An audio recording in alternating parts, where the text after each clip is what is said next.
distinguished guests, brothers and sisters, Assalamu alaikum wa rahmatullahi ta'ala wa barakatuh.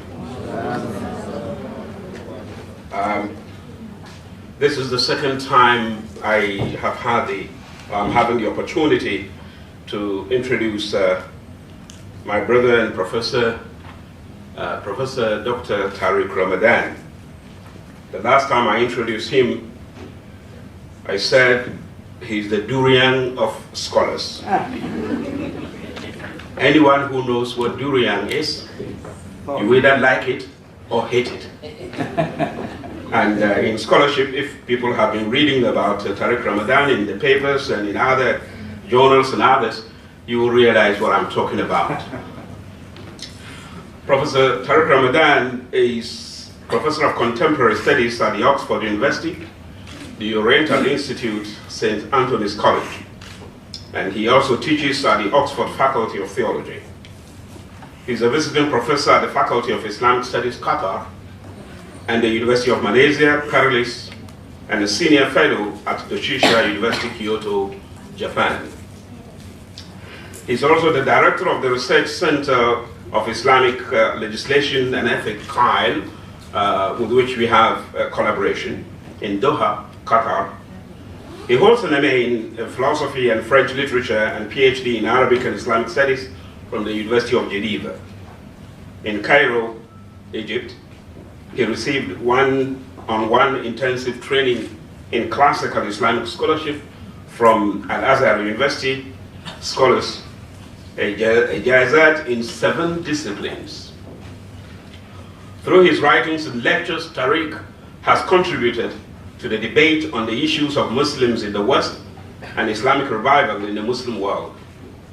He's an active academic at the grassroots level, lecturing extensively throughout the world in theology, ethics, social justice, ecology, and interfaith, as well as intercultural dialogue. He's the president of the European think tank, European Muslim Network, EMN, based in Brussels. The list of his publication is in the bulletin for your information. Without further ado, I would like to call Brother Tariq to give his presentation, which will be about 40 minutes, and we will have the chance to have an interactive question and answer session. Bismillah ar-Rahman ar-Rahim. Assalamu alaikum wa rahmatullahi wa barakatuh. Thank you once again for this introduction and also for this invitation. Alhamdulillah, it's a pleasure for me to be here, knowing that inshallah in the coming years with the University of Oxford and KAIL, the center, we'll have activities and collaboration between our institutions and focus, but also SOAS is here trying to work together on many different projects. And it's a way for us to start talking about ethics and talking about our understanding. So as I have 40 minutes, I will try to go straight to some of the points that I wanted to make. And as you saw with my title, it's mainly talking about the sources of Islamic ethical teaching, and then reforming our understanding and education about Islamic applied ethics. So it's 2 parts, but mainly it's, I will explain why I think it's important to talk about the sources, and understanding the sources and to have a deep understanding of the sources should help us to reform our way of teaching and educating and understanding the very specific field of Islamic applied ethics. Let me start with something which is important when you navigate and when you travel around the world, and from Arabic and you use different languages. It's true that if you come to ethics in English and you try to get with the understanding in Arabic of what ethics means in English or in the philosophical field, and more importantly, in all these fields where now we are used to speak about ethics when it comes to medicine, when it comes to environment, when it comes to all the specific fields, for example, even when you have bioethics, which is very specifically said. In fact, we come back in Arabic and we speak about al-akhlaq, or al-akhlaqiyat. And in fact, al-akhlaq or al-akhlaqiyat are not exactly what ethics means in not only in the other languages, but also in the different fields. What do we mean by this? And I think it's important for us to come and to get a clear understanding of what we mean by al-akhlaq and why we are using this term. Not to try to adapt to the Western language, but to be clear about our own reference as Muslims from within the Islamic tradition. It's not an answer to contemporary questions, it's a revisiting of our legacy, our terminology, understanding what we mean by this. Because it might be that the way we deal with akhlaq is not exactly the way we should deal with ethics in a very rationalistic way, and I will explain why. This is why I think it's important to understand the word. Two things that are important here is the Prophet ﷺ said, explaining his mission, and we keep on repeating this hadith, which is a very important one, because it helps us to understand that the very specific end and goal of the prophetic mission was to do this, is to complete the good character. إِنَّمَا بُعِثْتُ لِأُتَمِّمَ مَكَارِمَ الْأَخْلَاقِ. I was only sent to complete the good character, to beautify and to complete. And the good character is, for us, it's makarim al-akhlaq is the way you behave, it's also the way you understand. It's, in fact, if you think about it, in the light of the Quran and in the light of the Sunnah of the Prophet ﷺ, this prophetic tradition is the right way of doing things. It's there is a right way.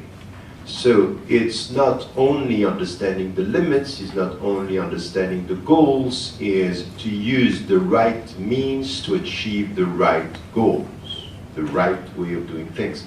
And the right way of doing things means that we are considering the means as much as the ends, and the ends in the light of the means. There is no way for us to use wrong means to achieve right. What is wrong from the very beginning is wrong.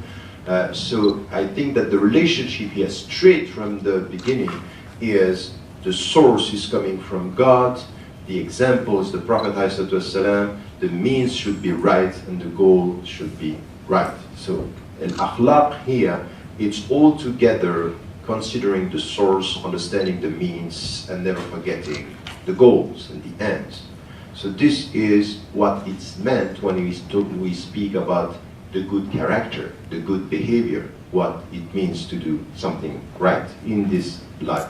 So I think that we need to come with this why, because it might be that if we forget about the source, if we don't get the right understanding of the ends, and if we are not clear on the means, we can answer contemporary questions with a way which is not a comprehensive way. It's just to be updated or to have updated answers to contemporary questions.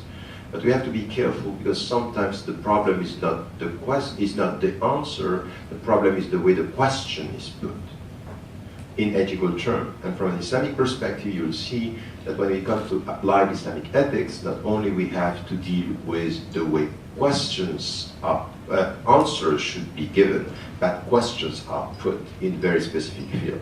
So having said that now, I don't have time. You can understand that in 40 minutes. It's just to open, it's an introduction to a problem. The introduction to the problem is that we should not underestimate the question of terminology in what we are talking about. And to go very quickly to say akhlaq or akhlaqiyat or what the Prophet peace be upon him, was saying, what he was referring to, "Utammimu makarim al-akhlaq," meant in fact that it's ethics and that's it. I think it's more complex than this. It's a more comprehensive and deep way to deal with this, and it might be that Muslims on this have a contribution to make.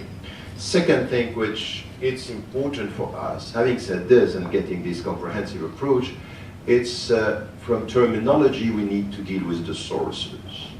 And this is where among scholars today, but within the Islamic tradition, we can see that we do not always agree on what are the sources. And you know that there are two main trends from Al-Ash'ariyya and the philosophical trend, the more rationalistic trend. Even the sources were not agreed upon in the Islamic history. Now, what we accept, and we all agree as Muslims, and we have to repeat this,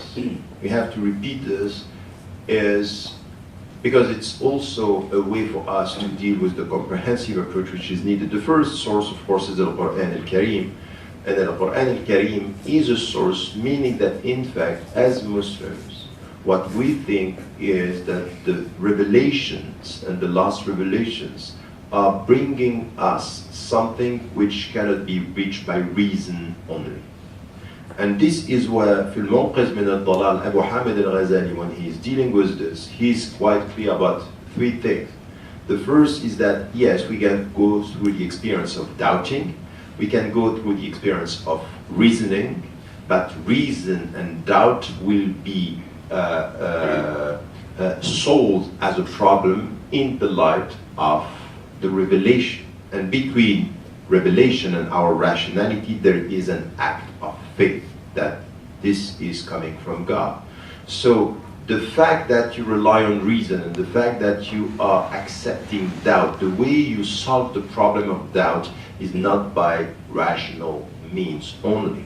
It's with faith and is with your believing in God.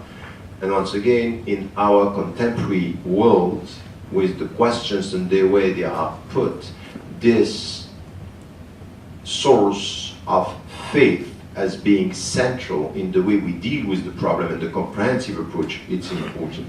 Now, the second source is, of course, the Sunnah al-Rasul ﷺ, prophetic traditions. And remember when Aisha radiallahu anha was questioned about this, the word that she used to explain who he was not only by referring to his faith or to his belief, is كَانَ خُلُقُهُ الْقُرْآنِ. How was the Prophet?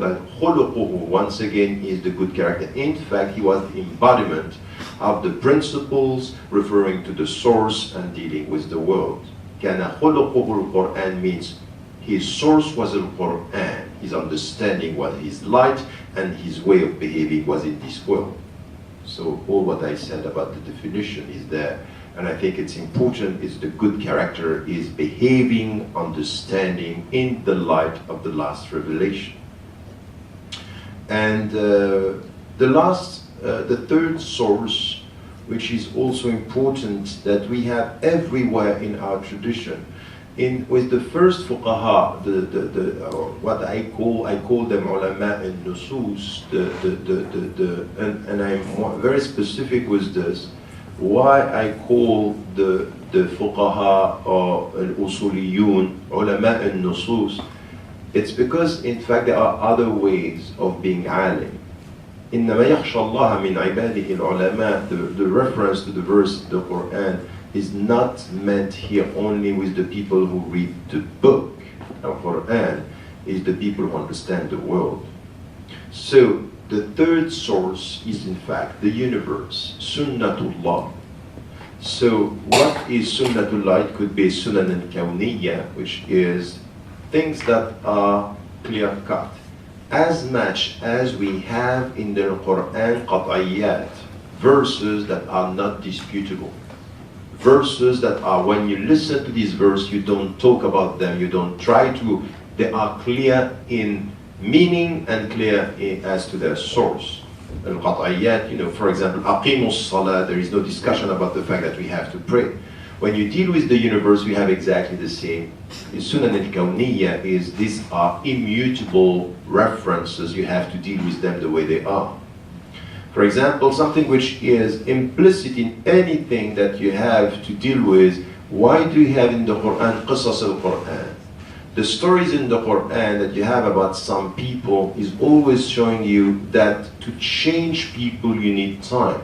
There is no way for you to change people by just coming and thinking that in one day you can change things. It takes time. This is min as-sunan al-kawniyya. You need to deal with this historical factor if you want to reform a society. And when it is said, for example, إِنَّ اللَّهَ لَا يُغَيِّرُ مَا بِقَوْمٍ, the verse that we are always referring, that Allah is not going to change what is in a society as long as you don't change what is in yourself. Meaning, in fact, to change a society, it's not only by the structure, it's by the understanding and the hearts, it's by the minds, it's what in yourself. So you change a society not by reforming the structure, by questioning the essence of life and the essence of human beings. So this is something which is min as-sunan al-kawniyya, how things are changing. If you want to act on the world, you need to deal with the sunan al-kawniyya. And among the sunan al-kawniyya, you have some sunan, some that are qat'iyyat, they are not going to change, and you have things that are changeable because we are dealing with culture. So you need to deal with the cultural factor of things. So not only we have rules that are not changing, but we have cultures that are always changing. So this is also min al-dhanniyat al-qawn. It means that in the world, in the universe, you have things that are changeable and things that are not, things that are immutable. Exactly the way you are dealing with the verses. So the Quran and the world, the Quran is the source, but the universe is the source. The creation is the source of al-akhlaqiyat, meaning the way you are going to deal with the sunan al-kawniyya, which will have an impact in the good behavior. The good behavior is acknowledge what Allah has created as it is, and then deal with it. Let me give you an example which has a very important thing here. In the Western tradition, we say, you know what? There is a very specific word which is tolerance. Tolerance, in fact, is a rational way of dealing with the other.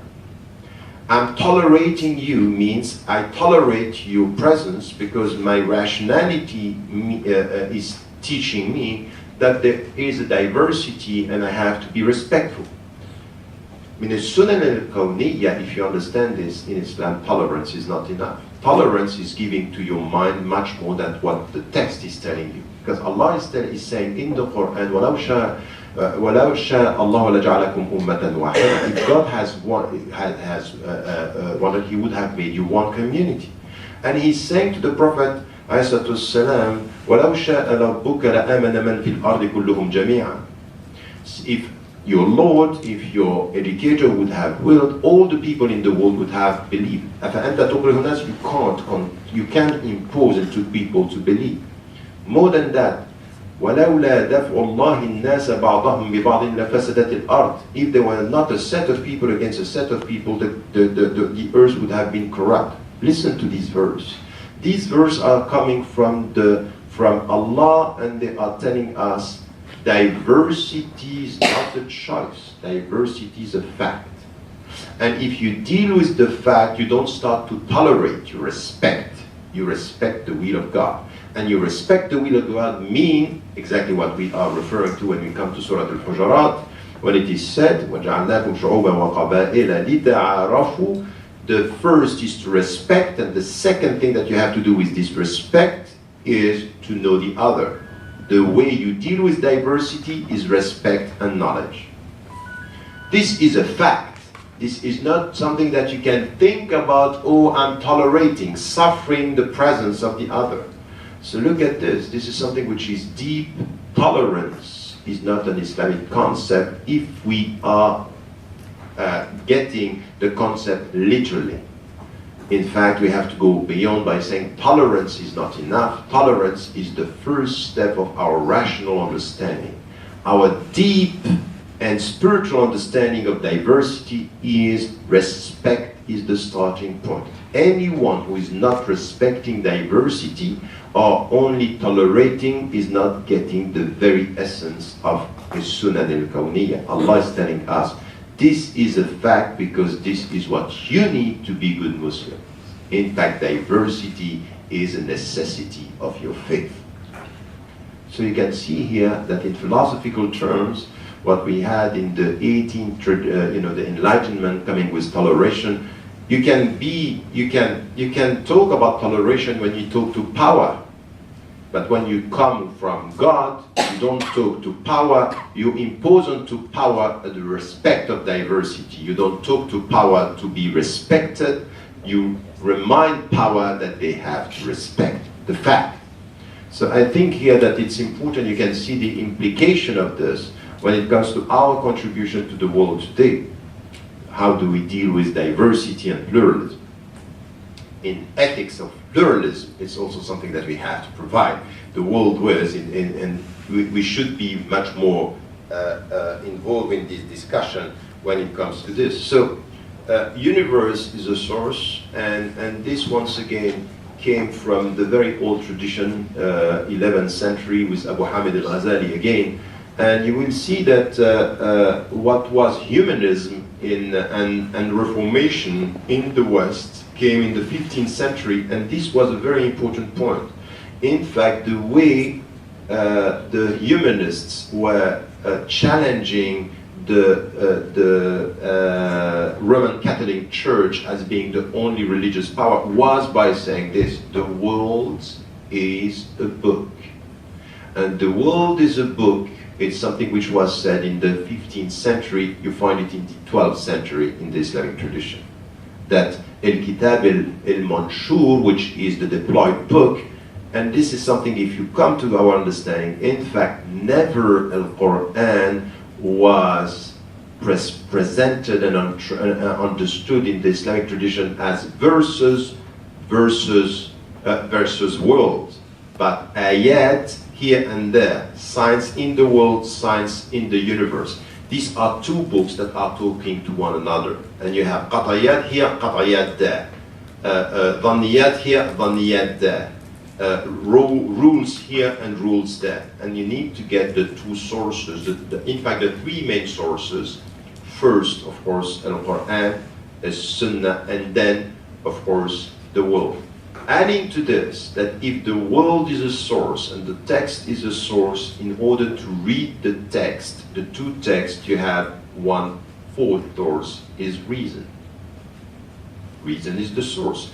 And this is what Abu Hamid al-Ghazali was saying, al-aqlu wahyun dakhili, which is your mind is an inward revelation.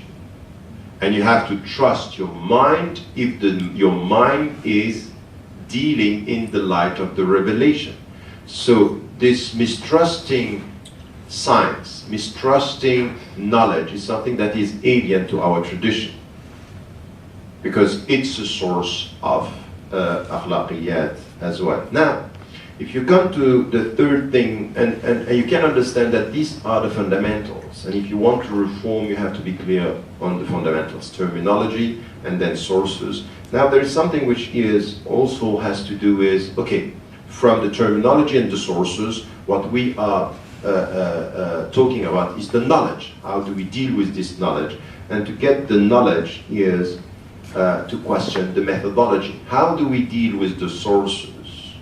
And how do we deal with the sources in our world to try to get answers? So between the sources and the challenges, you need a methodology. And if you come to the fuqaha, you understand that there is something which was essential in the way they were dealing. When you come to the Quran and you have an ethical stand or an ethical obligation, how do you deal with the Quran? How do you understand that you have to pray? How do you understand that you have to fast? How do you understand that you have to give zakat?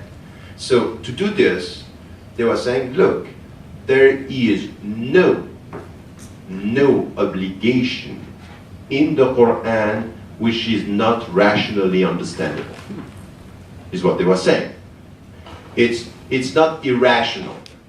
The Quran is not irrational. Anyone who's telling you, oh, I refer to the Quran, I don't use my mind, I say, you have a problem with the way you refer to the Quran. Because the way you refer to the Quran is to use your mind. Now, the fuqaha from the beginning was saying things that are very simple in very focused way. When, for example, you have an obligation. Why do we have to pray? Very simple. In al-ibadat, even with the ibadat is where a Muslim is saying, Sami'ana wa ata'na. We heard and we obey. And still with this, you hear and you obey, but still there is a reason. So the first one is a very simple thing, is al-illa. Al-illa is the raison d'être. Why do we pray? For example, we have Allah subhanahu wa ta'ala calling Musa alayhi salam, Innani ana Allah la ilaha illa ana fa'budni wa aqimis salata li dhikri. You have to pray in order to remember me. So the very essence of praying, the illa, the raison d'être, is to remember. So we have something which, this is the way they were dealing with and some others was going with another word, which is al-hikmah, which is the wisdom behind the rule. There is a wisdom. What is al-maqsad, which is the objective. What is the objective? And sometimes the scholars were saying there is no reason. So this is where you stop to say, if there is no reason to a rule, does it make this rule irrational? No. No reason doesn't mean irrational. No reason means the limit of rationality. And limit of rationality is rational. When you say, this is the limit, I can't understand. For example, why do you pray 5 times a day? Why do you have 7 during the tawaf? Why? 7. Why these numbers? So the scholars were saying, there is no reason, and the reason not having reason is the reason. This is coming from our legal tradition, saying there is no reason. Some Sufi would say, yes, there is always a reason, this is symbols, and I'm not talking about this. I'm just talking about the fuqaha, saying there is no reason why 5, and in fact, because there is no reason, it's just for you to surrender, to say, Sami'na wa ata'na. So it's your rationality reaching the limit and God saying, you do this because I'm asking you to do that. So it's where your rationality comes to just meet your heart. And your heart is saying the reason that there is no rational reason is the reason of your heart. لَهُمْ قُلُوبٌ لَا يَفْقَهُونَ بِهَا. You have to understand with your heart as well. And is the way you surrender. This is the meaning of istislam. Is where you are saying that's coming from God. It's important to understand that in this there is a methodology. Now, the Mu'tazila in the rationalist tradition, very often today, be careful with the Mu'tazila in history. Because you have some people now referring to Mu'tazila, they don't really know what Mu'tazila was at that time, and they are using now modern means to use Mu'tazila to say, you know what, even the Quran is not the very word of God, and they are changing in modern terms the very essence of Mu'tazila, and some were pushing very far. But what they were saying is that there is nothing in the Quran which is against the rational teaching, the rational understanding, and they were saying that the source is rationality. And rationality, there is no problem for us within the Muslim tradition to accept that rationality is in itself a source, and that rational logic, rational construction, rational reference, all this is something that we are dealing with, and in every field, in medicine, in education, we are using our rationality, and this could be part of a methodology.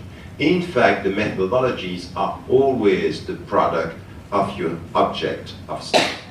You don't come with imposing, you know, as a medical doctor, you don't come with your methodology and you impose it into the body. The body is telling you this is the methodology that you have to follow. So you have to be rational on that way.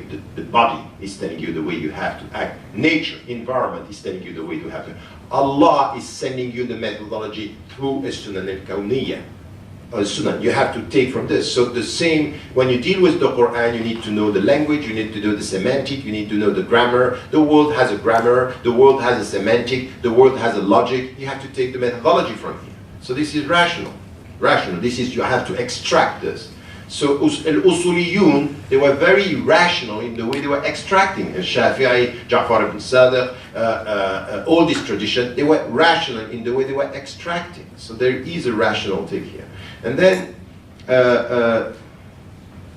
something which is important here is from the methodology is what, for example, came from Madrasat al-Maqasid. I'm talking about this in Radical Reform, Islamic Ethical and Liberation, is in fact what Al-Juwayni, Abu Hamid al-Ghazali, Al-Shatibi came with in the field of ethics, is to try to combine something which was coming from the fuqaha, and it was obvious, the way to say the raison d'être, al-illa, al-hikmah, al-ubudiyya, al-maqasid, or al-qasd al-hukm, and then also the rationalistic way of dealing with nature, and to say what we need to do is to think about the higher objectives.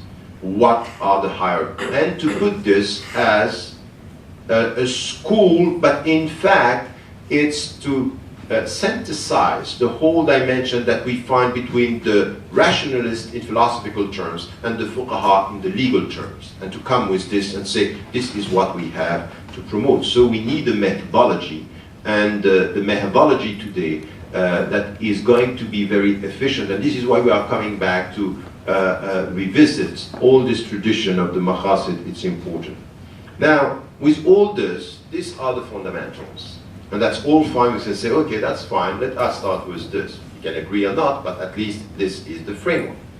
Now, how are we going to deal with all this means and references? So, words as to the terminology, sources as to a frame of reference, and then a methodology as to deal with the contemporary challenges. This is the three things that I just referred to. How do we reform? So I would say that the first thing that we have to do, if we want to reform, is liberating our minds. And I would say that this is the starting point, that very often today, as Muslims, our main concern is how do we respond to the Western challenges? Or how do we respond as dominated people? I'm not talking in political terms, even though, again, I can talk on political, I'm talking in intellectual terms. It's as if, everything which has to do with, for example, in that field, in ethical terms, many things are coming from the West. Very often the questions and the challenges and science and knowledge is are coming from the West. And we feel as dominated, and our understanding of this is how do we respond. Now, I'm not denying the fact, and it would be silly to deny the fact that we are responding, and we are dealing with civilizations and a state of affairs where the great majority of the contemporary knowledges are produced in the West. You can't deny this. The question is, are you responding to questions that are coming from the West at the stage or at the level of the knowledge, or are you coming back to your own references to put the questions differently and to try to find answers that are the Muslims able to put new questions as to the way we deal with knowledge?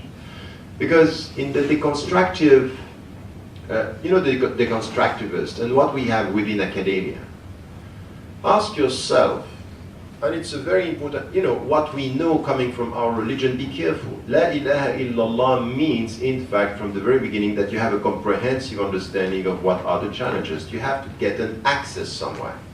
All what we have with contemporary knowledges is to lose the access, is to deconstruct everything. So you are so specialized in one field that you need answers in this field. So you can be in bioethics coming with, what about, and very simple thing is, what about dealing with organs, for example? What dealing with cloning? Huh? And you come with a very, very, very, very focused questions, and you come with an answers. But be careful. If you don't ask from where comes this question, in which frame of reference, what is the main question, how do you deal with it? You can have a very updated answer to this question completely in contradiction with the whole picture. And I give you an example. We had a discussion on bioethics in one of our seminars with Kyle, and in the middle of the discussion, we were talking about, how do we deal with bioethics in a very specific way. One of our scholars, Sheikh al-Raisouni, stopped the discussion and said, okay, I have a question. He stopped, because we were pushing and pushing and pushing. He said, okay, what is tib? What is medicine then? Meaning, in fact, the way we go with very specific things, if we don't have the very clear understanding of what medicine is, we are lost. And the deconstructivist approach is to lose you in the, you have no access, you have no comprehensive approach. So if we are obsessed with what are the questions coming from the West, we might be answering the questions as dominated people, not questioning the framework as free people, free minds, contributing to the discussion of our time. And this is where we have psychologically, intellectually, to liberate ourselves from this kind of a inferiority complex, or the new contemporary psychological Muslim complex when it comes to deal with some of this discussion. And this is where I'm saying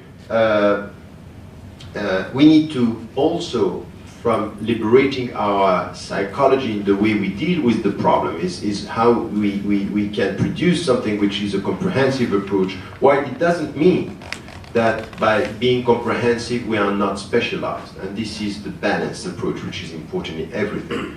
It's also,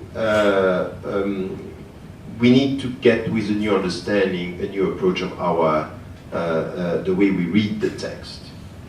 Why? Because the consequence of this attitude in our psychological way of dealing with contemporary scientific questions, or ethical questions as to knowledge, is very often also a way we read the text, which is now becoming the norm,